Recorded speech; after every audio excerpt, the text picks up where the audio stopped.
Oi, gente, como é que vocês estão? Sejam bem-vindos de volta aqui ao Explica Professor. Hoje a gente vai ter uma aula de fragilização em aços temperados e revenidos, né? Dando continuidade aqui na nossa aula aqui de aço, de classificação de aços de uma maneira geral. Acompanhe aí.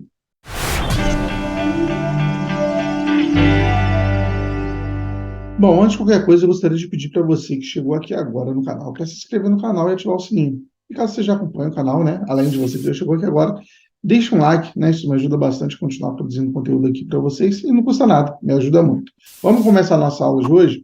A gente estava falando de seleção de aços de maneira geral para construção mecânica, e hoje a gente vai falar de um ponto que era importante quando a gente estava falando dos aços de construção mecânica, né? Obviamente que para outros aços de outros segmentos também é importante, mas, né, como a gente está dentro dessa parte de construção mecânica, onde, né, a dureza é uma propriedade importante, quando a gente vai falar de dureza, ou seja, de temperar um aço, a gente, por conseguinte, tem que falar também de revenido.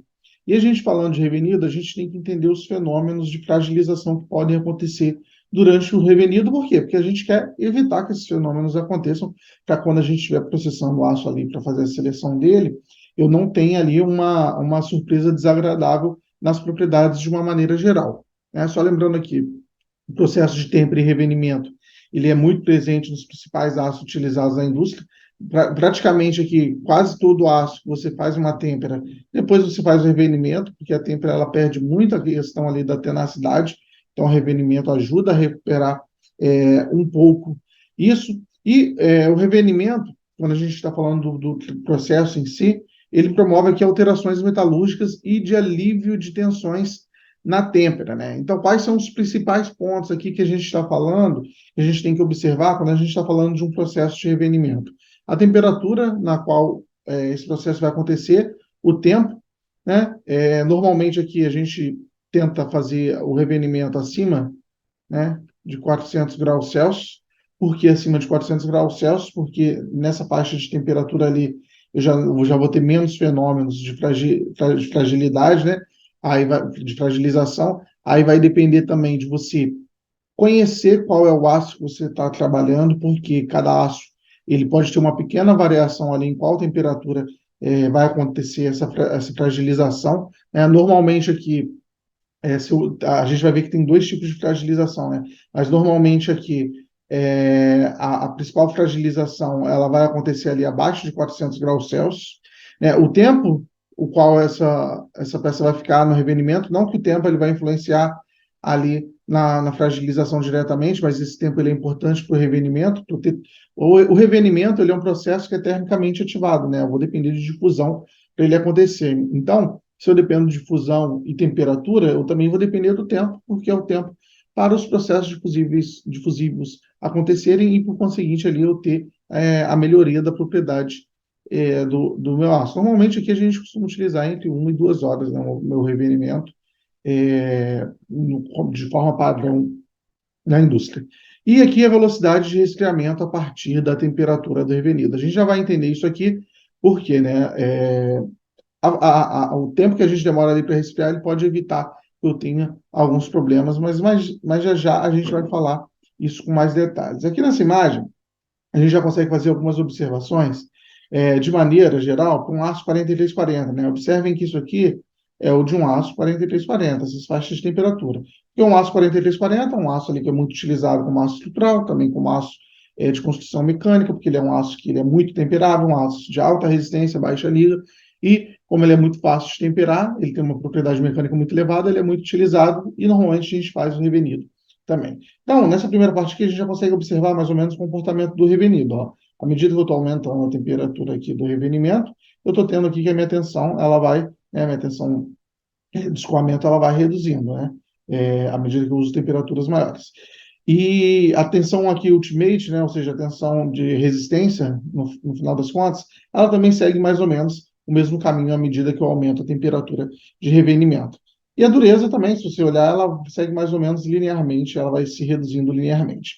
E qual é o problema disso? Normalmente, quando eu estou fazendo ali um revenimento, essas propriedades, como dureza, né, tensão de escoamento, tensão de ruptura, elas tendem a seguir um comportamento mais ou menos monotônico, né? A gente tem uma linearidade ou pelo menos um comportamento de correlação entre temperatura de revenimento e propriedade. Então, quando a gente faz um ensaio de extração, por exemplo,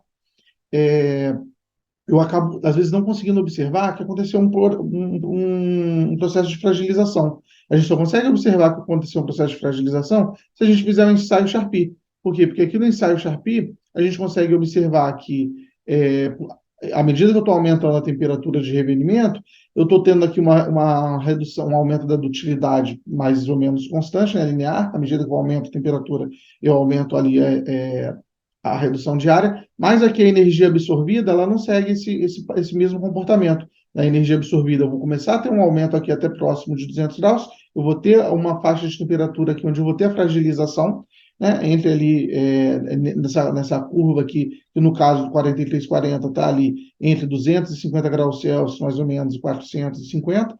Então, isso aqui eu só consigo observar com o ensaio de impacto. Então, às vezes, o ensaio de extração ele não vai me mostrar que aconteceu essa fragilização. Então, a gente tem que estar sempre bem ciente por dentro, conhecendo o nosso material, para que a gente não caia nesse tipo de problema. E, de forma geral, aqui, né, é importante conhecer o comportamento específico do aço que a gente está trabalhando, né, como eu já havia comentado para vocês, pois outros fenômenos podem se manifestar. Os dois principais fenômenos aqui de fragilização que a gente tem é a fragilização da martensita revenida e a fragilidade do revenido. São, apesar do nome ser parecido, são duas coisas diferentes que a gente já vai entender um pouquinho melhor. Mas é importante notar que boa parte desses fenômenos, eles estão aqui correlacionados, eles se manifestam na forma como fraturo, como acontece a fratura do meu material, né?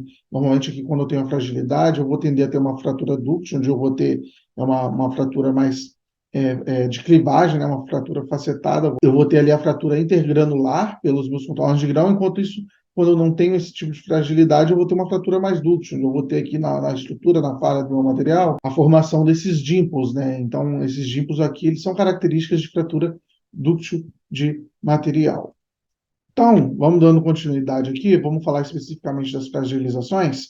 A primeira vai acontecer aqui próximo, né, de 350 graus Celsius, né, entre 300, um pouquinho menos, né, 260 até 370 graus Celsius. Então, a minha tenacidade aqui ela pode diminuir se os aços forem revenidos aqui na faixa de 260 a 370 graus Celsius. Aqui dá mais ou menos, aqui assim, 260 e 370 graus Celsius, vai ficar mais ou menos nesse ponto aqui, né? Aí eu vou ter o que a gente já tinha visto no slide anterior. Então, essa diminuição na tenacidade é o que a gente chama de fragilização da martensita revenida, né? Ou tem gente que chama de fragilização 350 ou fragilização de 500. E a gente consegue observar aqui, só reforçando os dados, né? Essa curva aqui ela está considerando uma variação estatística, né, da energia para diversas temperaturas, né? Obviamente, a gente vê que tem uma variação considerável, mas o comportamento da curva aqui, de forma que nessa região aqui eu vou ter fragilização, ela acontece com embasamento aqui na parte estatística também.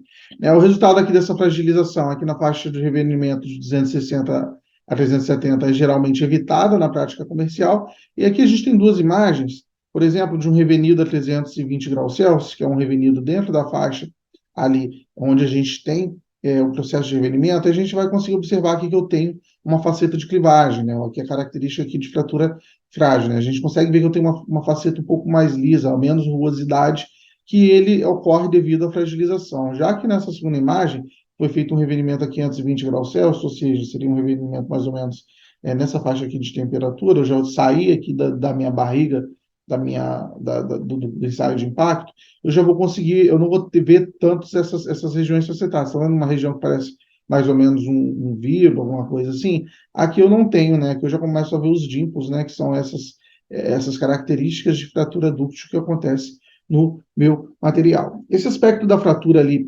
intergranular, ele vai depender, muitas vezes, do efeito aqui de algumas impurezas. Por exemplo, o fósforo, ela é uma impureza que afeta bastante ali quando eu estou falando em termos de fratura. Então, se o meu aço ali, por um acaso, ele tem uma quantidade maior de fósforo, ele vai tender também a ter uma fratura mais frágil, né? Ele vai tender a apresentar esse tipo de comportamento da fratura. Normalmente, esse fenômeno ele é atribuído aqui à precipitação da cementita nos estágios iniciais ali do meu processo de formação da de revenimento, né? E essa fragilização aqui, que a gente chama de fragilização da martensita revenida, a gente costuma dizer que ele é um processo irreversível, ou seja, não é um processo que eu vou conseguir reverter com algum tratamento. Então, por que que eles falam que eu tenho que evitar principalmente essa faixa, que às vezes acima de 400 eu trabalho? Porque esse processo aqui ele é irreversível, e a gente vai ver que a outra fragilização ela é reversível, então ela pode ser menos danosa caso a gente consiga observar que ela está acontecendo. Então, a gente diz que o processo aqui de fragilização da martensita revenida ela é irreversível, enquanto o outro processo que a gente vai ver, ela é reversível. E como que eu posso evitar isso, então, para que eu não tenha, né, esse tipo de processo? Normalmente, a gente adiciona um elemento de liga, que é o silício, né? O silício ali, quando eu estou adicionando ele em aço de baixa liga, ele pode prevenir a fragilização irreversível da martensita revenida. Por quê? Porque ele acaba ali retardando a decomposição da martensita, né? Isso se, obviamente, as outras características que você quer no aço, elas aceitarem essa questão do silício, né? Você adicionar o silício como elemento de liga. O outro processo que a gente tem é que quando a gente pega uma curva dos dois tipos de fragilização que pode acontecer, essa aqui é a primeira fragilização, a gente tem uma segunda fragilização que pode acontecer aqui, acima de 450 graus Celsius, né? Vamos ser entre 450 aqui, mais ou menos, e a gente pode botar até uns 600 graus Celsius. A gente chama ela de fragilização do revenido, né? E ele pode ali acontecer principalmente nos aços, né, que são revenidos acima de 450 graus Celsius. Os ácidos que eles são mais suscetíveis ali a esse tipo de fenômeno, esse fenômeno aqui de fragilização do revenido, né, são os ácidos liga ao cromo, né, são os ácidos que são liga ao cromo manganês e os ácidos liga ao cromo níquel, né. Ele é um fenômeno um pouquinho mais particular quando ele acontece nesse tipo de ácido, e também aqui nos ácidos de liga só o níquel. Então, nesses fenômenos aqui, eu tenho impurezas que são mais maléficas nesse sentido, né? Eu tenho aqui, por exemplo, antimônio, fósforo, o estanho, o arsênio, que eu tenho que evitar ele para que eu não tenha esse fenômeno observado, né? Eu tenho que ter teor até 0,01% ou menos. E, por outro lado, eu tenho elementos que acabam ajudando ali no processo para evitar a fragilidade ali no revenido, como, por exemplo, o molibdênio e o vanádio, eles são elementos ali que ajudam, né? Eles reduzem ali a tendência de fragilidade ao revenido. Aqui nessa imagem a gente consegue observar, por exemplo, o efeito maléfico do fósforo, né? A gente vai realizando, aqui eu tenho a temperatura de revenimento, vocês estão vendo 200, 300 graus Celsius, aí quando eu chego aqui próximo da faixa de 400 a 500 graus Celsius, obviamente aqui a minha energia absorvida vai ser maior, porque eu estou tendo uma maior temperatura ali de revenido, porém a gente consegue observar que nos ácidos que estão com 0,01% de fósforo, ele tem uma energia absorvida muito maior do que dos ácidos aqui que eu estou com 0,034% de fósforo. Então, esse gap aqui, né, de energia, ele está se dando devido principalmente ao fósforo que eu estou adicionando ali no meu ácido, ou não estou controlando, né? E como que eu faço para evitar esse processo? Como eu já havia dito, ele é um processo que é dito como reversível, né? Ácidos aqui que ele tem níquel e cromo, que são os ácidos que são mais suscetíveis, eles vai acabar sendo mais perigosos esse processo, por não, por não apresentar variações na propriedades, né, podendo só ser detectado com o auxílio do ensaio Sharpie, né? Isso aqui vale também, porque eu já tinha falado antes, né, quando eu estou trabalhando aqui com os ácidos níquel e cromo, né, quando eu vou falar de tensão de escoamento, tensão de ruptura, né, tensão ultimate ou dutilidade, né, e também de dureza, né, dutilidade ali a deformação no ensaio monotônico, às vezes eu não vou conseguir observar essa fragilidade. A gente só vai conseguir observar o quê? No ensaio de impacto. Então, tem que fazer o ensaio de impacto Sharpie. E aqui, nessa imagem, que são dois ensaios de impacto, a gente já consegue observar uma forma de evitar esse tipo de fragilidade, que é realizando aqui um resfriamento rápido após o revenimento, né? Então, se eu estou fazendo o revenimento ali em 500 graus Celsius, por exemplo, que é uma faixa que poderia estar acontecendo no revenido, eu estou aqui nessa faixa, se eu faço um revenimento rápido, né, que é o caso aqui desse teste, esse aqui foi resfriado no forno, esse aqui foi resfriado rapidamente, eu consigo evitar essa fragilidade, né? Como que eu observo isso? A minha temperatura aqui de transição, ela está sendo deslocada ali para a esquerda, eu consigo ali absorver uma maior energia ali, mesmo em temperatura ambiente. Aqui próximo de 0 graus, ó, eu tinha essa energia absorvida no resfriamento lento. Aqui no resfriamento rápido, eu tive essa energia absorvida. Então, o que a gente tem aqui como mecanismo, de certa forma, é resfriar o meu aço rapidamente. Por que que eu faço isso? Porque quando eu resfrio ele rapidamente, né, a gente costuma ter umas curvas que a gente chama de curvas de precipitação, né, que são as curvas que a gente tem aqui, a temperatura, o tempo do processo, e a gente tem aqui as curvas de precipitação do carboneto, né? À medida que eu vou avançando no tempo, no meu processamento, eu vou ter mais facilidade de precipitar um carboneto, que são os carbonetos que acabam ali ocasionando a fragilização do revenido.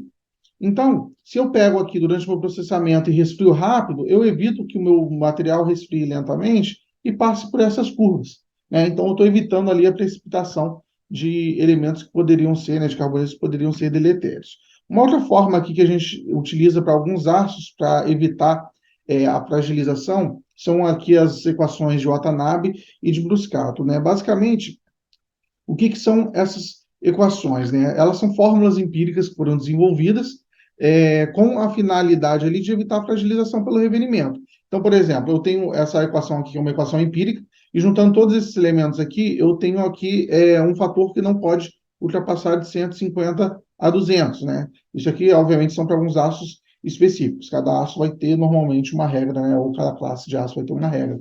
Aí, depois, outra classe que a gente outra equação que foi desenvolvida um pouquinho mais recente, essa aqui é da década de 80, né? Uma equação mais recente foi a de Bruscato. Nesse caso aqui do Bruscato, que foi desenvolvido para os aços F22, que são aços utilizados na parte de petróleo e gás, eu tenho um fator ali que tem que ser no máximo de 20. Então, se eu pego aqui, né, os meus ppm de fósforo, né, antimônio, estânio e arsênio, eu não posso ultrapassar de um fator 20 quando eu faço essa equaçãozinha aqui. E se eu sigo essa regra mais ou menos, eu consigo evitar que eu tenha ali a fragilidade durante o revenido. Então, de maneira geral, é isso, né? Quais são as formas de eu evitar? Eu fazer um controle aqui das impurezas, eu fazer um resfriamento rápido, e se por um acaso eu observar a fragilidade, a fragilização ali, o que eu posso fazer? Eu posso aquecer meu material novamente a 500 graus, ou acima dele, e eu faço depois um resfriamento rápido, que eu vou ter ali, né, como eu falei, isso aqui é um processo reversível. Então, eu vou conseguir reverter essa fragilidade, porque eu vou conseguir ali ocasionar a difusão de alguns dos elementos, depois resfriando rapidamente, eu retorno ali e obtenho um material não fragilizado. Bom, minha gente, a aula de hoje foi isso. Eu espero que vocês tenham aproveitado, né? Qualquer dúvida, deixem aí nos comentários, será um prazer tirar para vocês. Dê uma olhada no nosso programa de membros. A partir de R$ 5 você pode ter acesso a conteúdo exclusivo aqui no canal. E, né, pode me ajudar bastante aqui também a continuar nessa jornada de preparar a aula para vocês. Eu vejo vocês numa próxima aula. Um grande abraço e tchau, tchau.